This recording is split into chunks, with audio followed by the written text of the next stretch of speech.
How's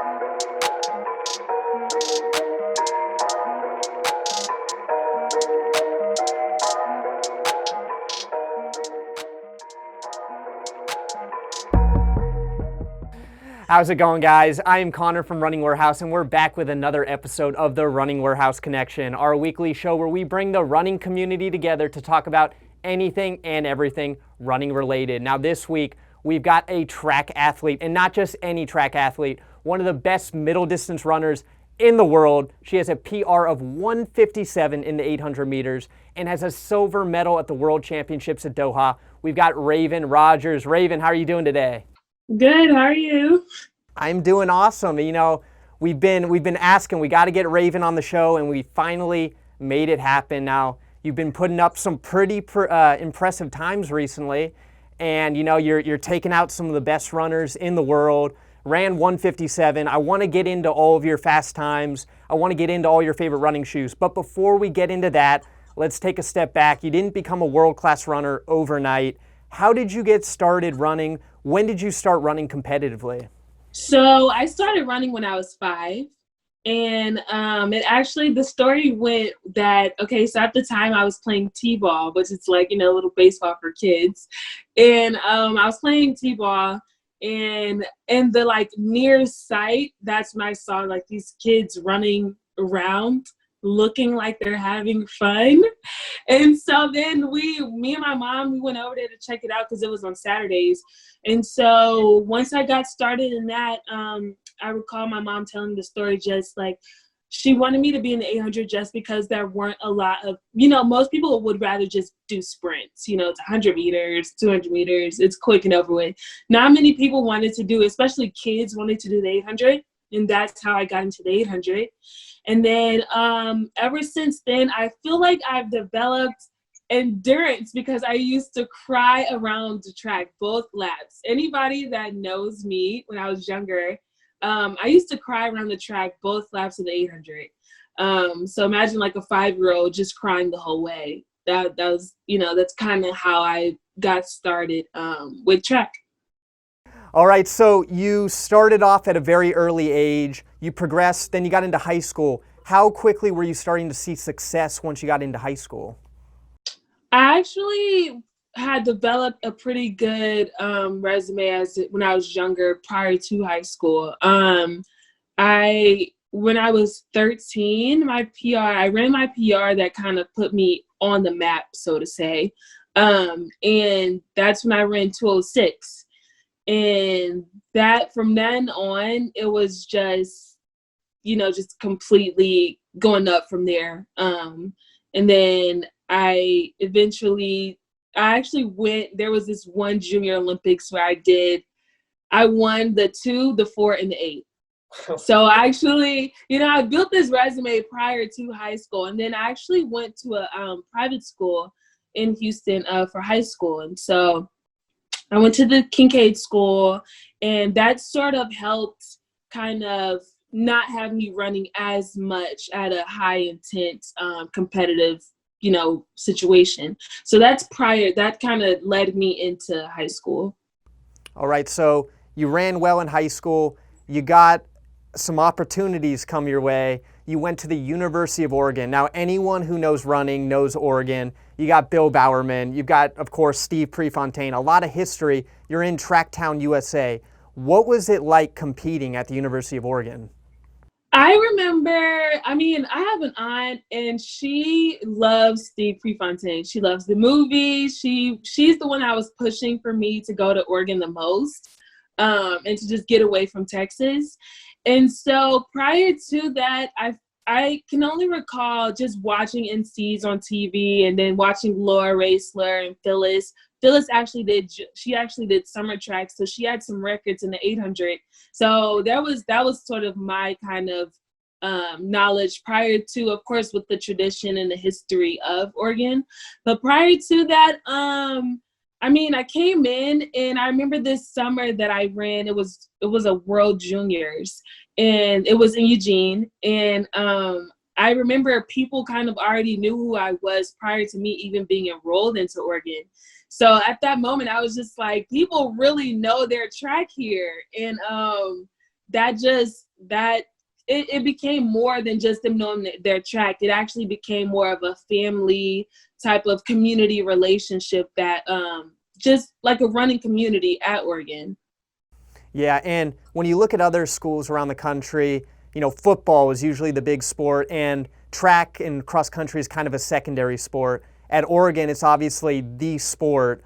Did you have any access to, some things in terms of either trainers or just different tools that maybe other athletes around the country maybe didn't have access to?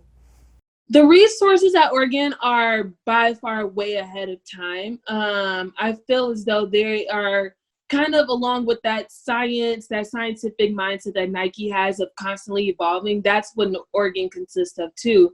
They're always working towards progression or getting a head start on something that could be so much more beneficial in the future. And I mean, just resources, like I had never come encounter with an Alter G ever. And just having top quality staff. I mean, everyone there is well, respected in what they do, especially Coach Rad. He's the weight coach there. Love Coach Rad. So I feel like at Oregon, it's just top tier quality no matter what you're being exposed to as far as resources. Yeah, I always remember hearing stories of other runners who went to Oregon and hearing about what you guys have, and I was always really jealous. But, that's just how it goes. But you also, part of Oregon is historic Hayward Field, and I'm sure you've done lots of races there. And unfortunately, it has been kind of renovated. It's no longer in its original form, but from what I've seen, the new track facilities are absolutely amazing. So I'm super excited. What are your thoughts on these new facilities? Have you been able to check them out yet? I went up to Eugene in November to get honored at the game, and I remember seeing it because I'm an art major, so instantly I think with just a different mindset. So I remember seeing the stadium, and I was just like, oh, it looks like a rib cage almost, like just the way it was architecturally kind of built. But after seeing the final product, it's beyond beautiful. I mean, it's way more futuristic. Definitely something that's not only important towards the history to carrying on the history of Eugene and Tracktown USA, but also just in a sense putting a stamp on this is an official area. This is a world-class facility. Hayward Field is world-class, but I feel like it was more personal, more relationship, more family, and more tradition. And I feel like that can be carried into this new stadium, as well as the hopes and, all the excitement for the future, just with Eugene and Tracktown USA. Yeah. Now, we see a lot of Oregon athletes kind of go on from the University of Oregon to become pros and then become world-class athletes. Do you feel like being a University of Oregon athlete helped make that transition to pro just that much easier? I definitely do. I remember, I made my decision to go to Oregon just because I'm a 4'8", and it's really rare to have a 4'8", 400, 800 specialist as opposed to like an 815. And so I went to Oregon because they had specialized with someone that was similar to that, which was Laura. And that was one of the schools out of my options that, I knew could be successful and not try to make me do the 15 or be someone that I wasn't. And so, like you said, just looking at all the pros that are really professionals and still carrying on with their careers, I feel like Oregon probably has, if not the most professional athletes that are out there than any other school. And I feel like it is because of just the resources. And it sucks because once you leave, you kind of you're spoiled a little bit. You're used to having a more so staff and a team that helps and plays a big part into your success. And so that's kind of what you miss out on once you go pro. But just being a part of that legacy, it kind of gives you more to, live for than just anything. It's bigger than you, essentially. My biggest race that I will forever hold on to, that is my absolute favorite race, is my freshman year race. Me winning NCs as a freshman was huge to me, just because, I mean, that same year I didn't make indoors for the 800. I didn't go to indoors at all. And so it really took a different me, having a self-reflecting moment to change my mindset in order to win NCs that, of course, no one would ever be able to relate to other than me. So I knew what it was going to take in order to have a different mindset. And so winning NCs was huge for me. But that's my personal one. But all in all, I would definitely say the Triple Crown. That experience was definitely one that is, in the history books, because I know the personal side of it. I mean, that team was unbelievable. There was so much talent individually and then talent as a whole. And then we were all kind of motivated, even just stemming off of what cross country did. It just goes to show how when people are wondering what does Oregon have that's different, it's, we're definitely trying to aim more and do more and continue the legacy that's already there. Yeah, I bet those two moments were pretty special for you. But for me personally, that silver medal at Doha was just unreal. Now, I want to dive a little bit more into this because you raced that so amazingly. You started out near the back, and then, there was, I think, a time where you were off camera. No one even saw you, and then come back into that last 100 meters, you're back in it. Can you tell us a little bit about how that race unfolded?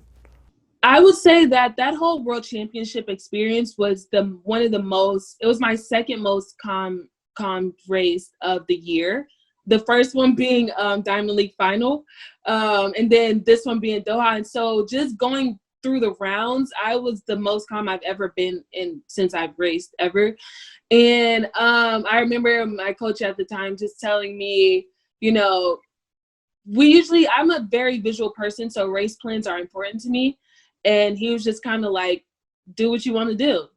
And so I did what comes natural. And I had raced at that same track in May. So I learned from that May race and took it into the final. And my biggest thing at that time was just using that straightaway to my advantage, just because I knew how long it was. Because everyone can say that every 400 track is the same, but it's not. And so I just took that to my advantage. And I started out the race, and I didn't even realize that I was like second to last. And I ran 59 on the first lap, but I knew for sure I didn't want to go 57 on the first lap. And so I just ended up going 59 and, came around the corner. And after the race, I realized, I could have gone a little earlier on top of the curve, but there was a point where I just made sure in my head that I wanted to definitely just charge. And that's what I did. I don't like running close to people.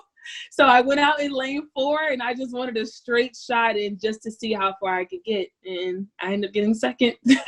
Wow. That's unreal. And you say second, but you were 14 milliseconds away from gold. So, we're talking so close, and every little move really could have made a difference. So it's crazy to see that.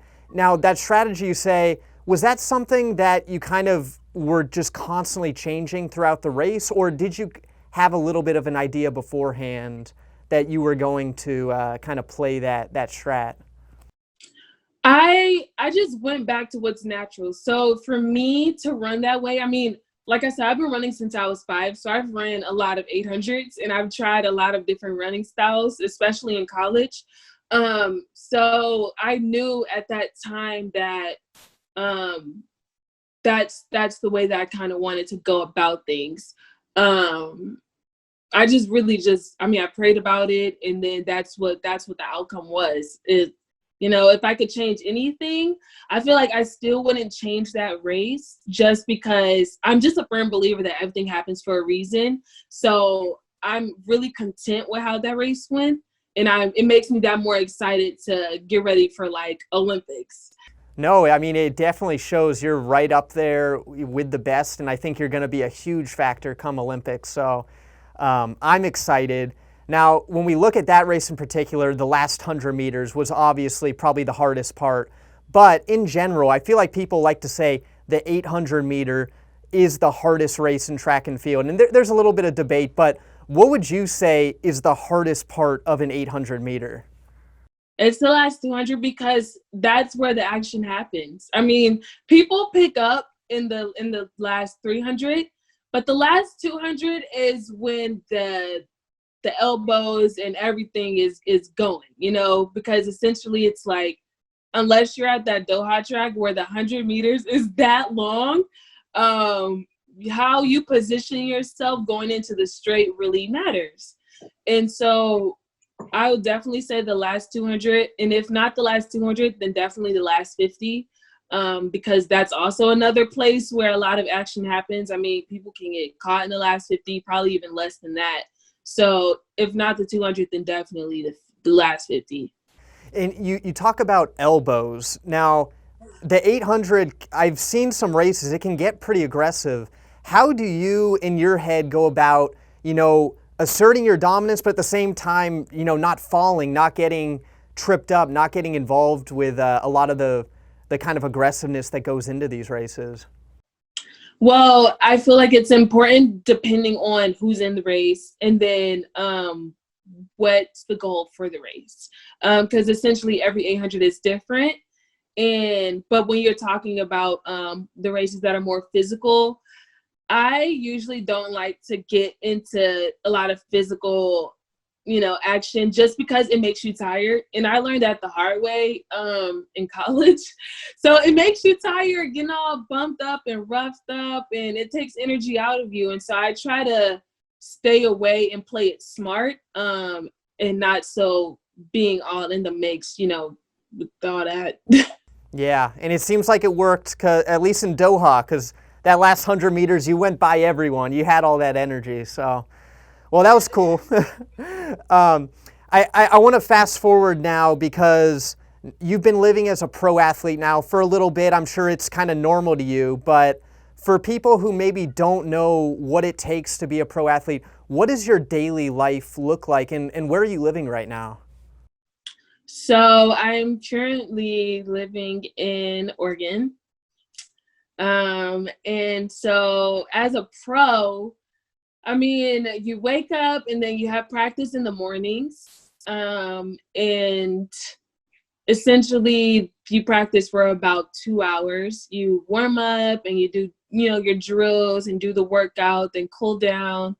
And then essentially you'll probably go to like a lifting coach, or sometimes in the past I've gone to yoga later on that same day, depending on the workout. And so it's about the remaining of the day after practice is really up to you. And it's about your individual things that you want to work on, whether it's you and your strength and conditioning coach have a plan that you have to stick by, or if you just want to go to yoga just to be, work on flexibility. And so, but for me, I have been getting back into the hang of having a strict kind of, I would say, agenda with a lot of resources, and I'm in the middle of trying to make sure that I use those resources to the best of my ability. So I'm definitely going to strength and conditioning coaches, and sometimes I'll go to do like some pool runs because I like recovering in the water. But after that, I mean, you have the rest of the day to do whatever, and it's up to you to be disciplined. And yeah, that's pretty much it. You eat, you got to make sure you eat so you can refuel for the next day, and that's that. Yeah, I mean, that sounds like the dream of a lot of runners out there. Now, you're hitting the pool a little bit, you're hitting some strength sessions, but as an 800 meter runner, the main kind of focus is going to be those speed sessions. You're out on the track, and I saw a picture of you out on the Nike HQ track. Now, I've been to that track. It's absolutely amazing. For the people who haven't been there, can you explain what makes this track so special? Well, just like in my picture, it's the Enchanted Forest. Yeah, I mean, and it's the Michael Johnson track, so it has to be good. But I think what makes it so special is because it's like so much of Oregon. Like, I'm glad they kept the trees around because it reminds you you're still in Oregon. You're not just at a track where you can just be open and see each other across a football field. It's specifically for a track. And so when you go and you're just there, it just makes you, I would think it's like this kind of sparkles moment, whatever, when you go there and then you see all this like trees and this track. It's like every runner's type of dream where you just can get away into the forest and there's magically a track right in the middle. No, it's amazing. And like, obviously it looks amazing, but whenever I think of like a lot of the elite training groups over in Kenya, you think of like these tracks where you've just got world champions and elites. And I feel like that's kind of the hub here in the United States. When we went there, I think we saw Galen. You'll see the Bowerman guys. There's just so many great athletes that all kind of share that track. So it's a pretty special place. Yes, for sure. I would definitely say it's a lot of great bred champions there. Awesome. Well, it's great to hear a little bit about your life, a little bit about your training. I want to now talk about shoes, because a lot of the people that are fans of Running Warehouse, they're big shoe geeks. They love to dive into the tech details. They love to hear what shoes you're wearing. So first on up, I know you're a fan of the Pegasus. You've been wearing the shoe for years. How long have you been wearing the Pegasus? When I was in college, I consistently wore the Pegasus because our only options were at the time were Pegasus and Romero's, which either one, they're not bad, but I like the Pegasus a lot. And so I would actually say I've been wearing them since college, because now for a while, I really like the Pegasus Turbos. The one I have are the pink with the black strip in the middle. And so I really like the Pegasus Turbos. So that's been my kind of go-to shoe out of, since college. And so you've been wearing the Pegasus. Is that something you're using for daily training, your workout? What do you bring that out for in your kind of training lineup? So I wear my Pegasus Turbos to warm up. I don't do a lot of mileage. I have done mileage in them and I didn't have a problem. So I definitely just warm up in those. And then sometimes I've in the past done workouts with those as well. So I tend to deal with Achilles issues. And that's just the go-to shoe for me when taking a little bit pressure off of my Achilles, calves, all of that. And so I've done workouts in those shoes as well. So I feel like it's an all-around type of shoe. Now, it sounds like you've been using the Pegasus for years now. You've used the Turbo, and now just recently we had the update, the new Pegasus 37. Is that another shoe that's kind of fit into your daily training lineup? For sure. I feel like what they really do, what Nike really does well with the Pegasus, is just keeping it light and still very supportive. And so that shoe, it can really endure a lot of, pounding on the ground. It's not as heavy. So I think they've really kept the lightness really well throughout all of the series of them.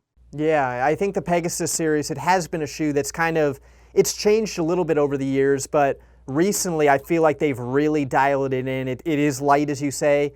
I feel like it's more responsive. So, whether you're using it for daily training or tempo runs, it's really become a versatile shoe. So it's cool to hear that it's been a staple in your lineup. Yes.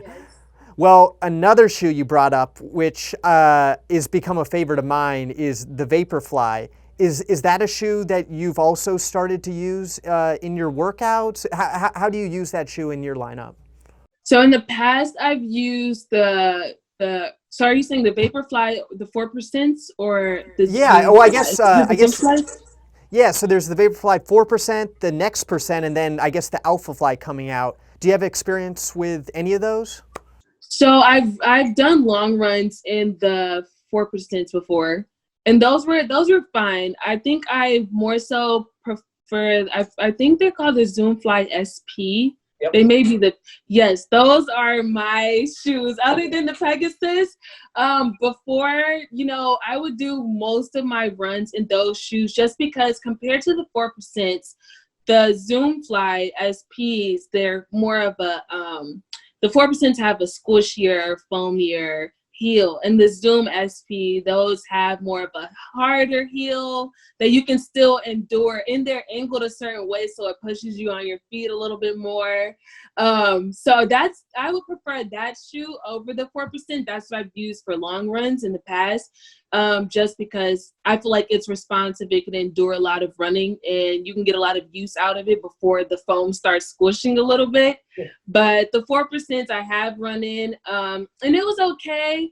I feel like, just like I said, dealing with my Achilles, I think I need something a little bit more harder heel, just so that I'm not getting as much pounding and stress on that area.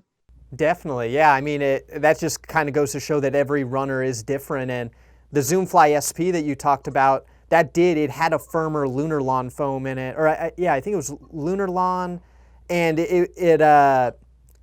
for me, I actually like that shoe a little bit more too, because it was a little firmer. You got a little bit more of pop, so that's a great shoe. Another shoe that I saw you used, I think for a track session, the Nike Streak. Is that a shoe that you bring out very often? The Nike which one? The Streak, the LT. It's like more of a the racers. Right. Yes, that's definitely a go-to for workouts. Because they're essentially lighter. Of course, it's a quick shoe, just to not be in spikes for. You can still get the same results as though you're in spikes. It's light. And it's funny because now that I reflect, I'm like, it's great that they're keeping the shoes so light, because I used to run in the big threes when I was younger, and those were paper thin.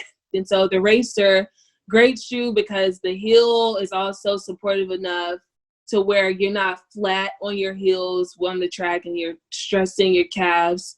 And you can still, move really fast in those. Yeah, I think the Streak has become a favorite of a lot of people because, like you said, it's light, it's close to the ground, but it has a little bit of cushioning, so it kind of saves your legs a little bit as opposed to a spike. You can't be wearing a spike every day. Right, and that's definitely a shoe you can wear to do those speed workouts if you don't want to put on spikes. Yeah. Now, I don't want to get too far down the rabbit hole of spikes, but I know Nike has released some PR on some new track spikes coming out. Have you started dabbling with any of the new spikes that we'll be seeing over the next year? So I actually ran in some spikes. I'm not sure if they've released them or if it's a part of the new line that they're going to release. But I ran in these new spikes for Worlds, and it has a really thick sole in the middle that goes in your arch area. And that shoe and it's really responsive. It's really bouncy. And so that's been the only time I've kind of come in contact with the shoe that they're probably going to end up, releasing. Well, I mean, I think it just goes to show that Nike is putting out a lot of really cool spikes and innovation. And over the next year, I think athletes are going to be super stoked to see all the crazy technology that's coming out. We've already seen it in the marathon world with the Vaporfly. So people are just going to have to see what comes in the track world. But I know we're going to see it on your feet come Olympics. So super excited to see that. Now, I want to move this just slightly more because I saw some pictures on your Instagram. You were rocking some pretty sweet casual Nike shoes. What's your favorite Nike shoe to wear when you're not out running? My favorite shoe right now, because I'm trying to go for like the sporty chic look. And so I will throw on my Comme des Garçons Converse. They're not as flat and they're not as heavy as just the straight original Converse, but they're really light, and that's definitely my go-to shoe. Those or the Air Forces. They have they're kind of like a platform Air Force. There's these like black leather ones, and then they have a thicker sole than just the normal Air Forces. So those are go-tos as well. Wow, some great picks. I'll have to check those out on my free time. But no, it's great hearing what you wear on your off time, what you wear when you're out on the track, just cranking out 400-meter repeats. So it's awesome to hear what goes into a pro runner's lineup. So thank you for that.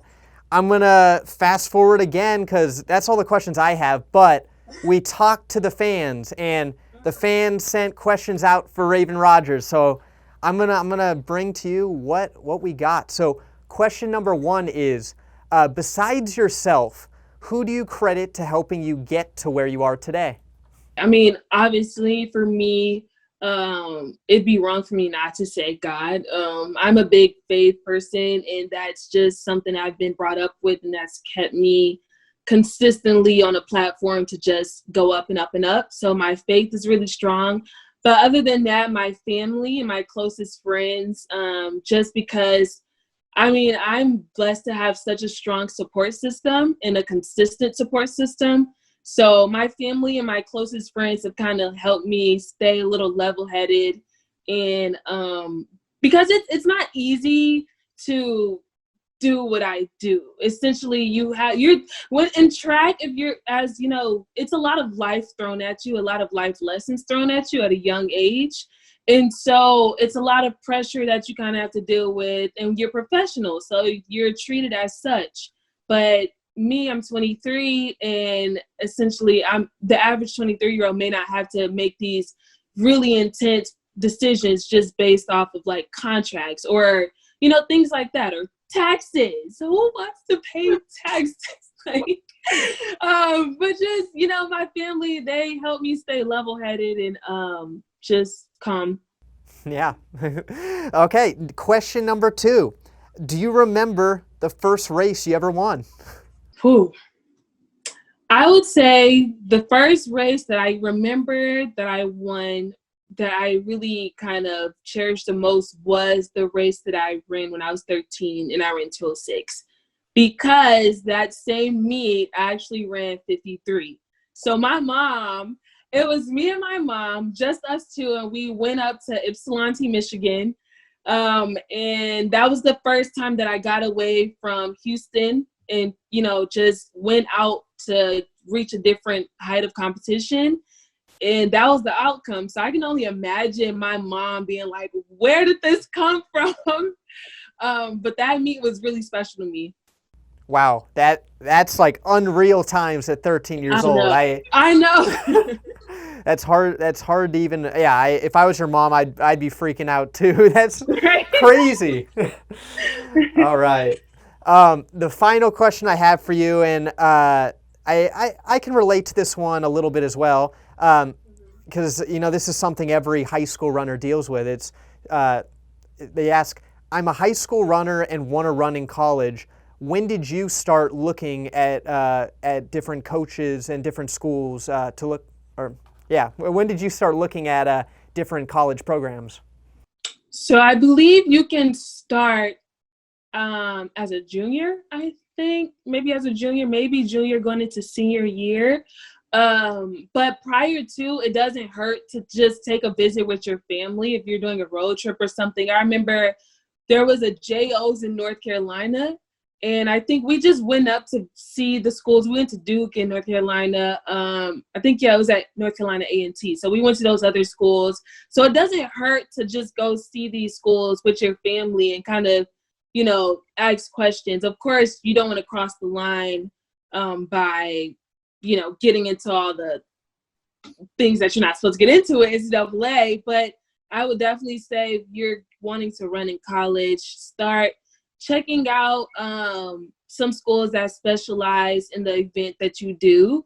And don't be afraid to get away, even if it's a school that's far from home. It's scary, but sometimes the scary things are the best things for you. So, yeah. So I would say as a junior, start looking. Awesome. That's some great advice. And I'm sure even for you as well, when your family was telling you about Oregon, maybe you weren't totally sure, but it sounds like it's really panned out and, it's worked out in your advantage.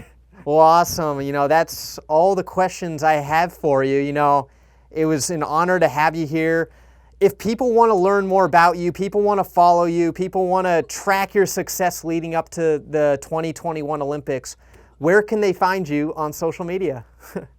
So you can find me on Instagram, and my Instagram is RayAlex35. I don't know why I chose 35 at the time, but my middle name is Alexandria. That's why it's Alex. So RayAlex35 on Instagram, and then Twitter. I don't know why I chose this username either, but it's the Royal Life 21.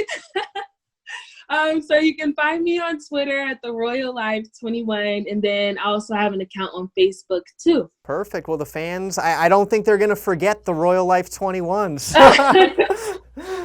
Well, awesome. You know, I really want to thank you again for coming out here. I know you're a very busy woman, but it means a lot. People have been asking about you, and I think people are going to be pretty excited to see what goes down over the next year coming into the Olympics. So thanks again for joining us. Thanks for just having this conversation with me. Yeah, no problem. Anytime, you know. Looking forward to tracking your success, and good luck in the future. So until next time, that was the Running Warehouse Connection.